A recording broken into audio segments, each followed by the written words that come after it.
اللہ کی عبادت اور شکر ادا کریں۔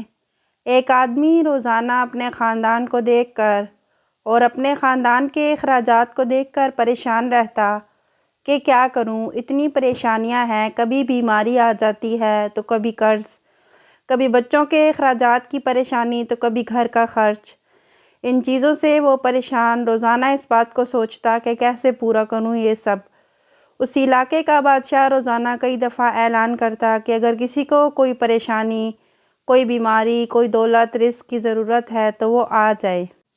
میں مفت میں دولت بھی دیتا ہوں، بیماری کی دوا بھی دیتا ہوں، پریشانیوں کا حل بھی دیتا ہوں۔ بادشاہ دن میں کئی دفعہ اعلان کرتا اور وہ آدمی روزانہ اعلان سنتا بھی تھا، لیکن پھر بھی نہ جاتا تھا، اور اب اگر کبھی چلا بھی جاتا تو جو برتن لے کر جاتا مانگنے کے لیے برتن ہی الٹا رکھتا۔ جلدی میں جاتا کہ کہیں پیچھے میرا وہ کام نہ رہ جائے، یہ کام نہ رہ جائے، اور اسی جلدی میں وہ ان سب چیزوں سے محروم رہ جاتا تھا۔ آپ جانتے ہیں کہ وہ آدمی کون تھا؟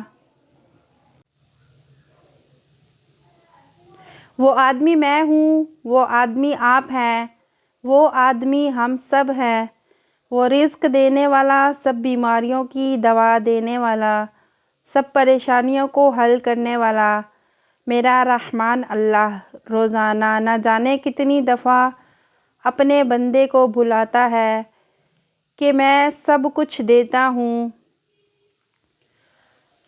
ہم لوگ روزانہ اس کی بات سن کر نہ جانے کون سے اتنے ضروری کاموں میں مگن رہتے ہیں کہ اتنی پریشانیوں کا سامنا کرتے ہیں، لیکن کبھی ان کا حل بتانے والے کے پاس نہیں جاتے، اور اگر کبھی غلطی سے چلے بھی گئے تو جلدی میں ہی لگے رہتے ہیں۔ نہ تو ہمیں مانگنے کا طریقہ پتہ ہے، اور نہ ہی ہم نے کبھی اپنا برتن سیدھا کیا کہ اس میں کچھ آ جائے۔ صلو علی الحبیب صلی اللہ تعالی علی محمد صلی اللہ علیہ وسلم۔ اس پیغام کو دوسروں تک پہنچائیے تاکہ اللہ تعالیٰ کسی کی زندگی کو آپ کے ذریعے بدل دے۔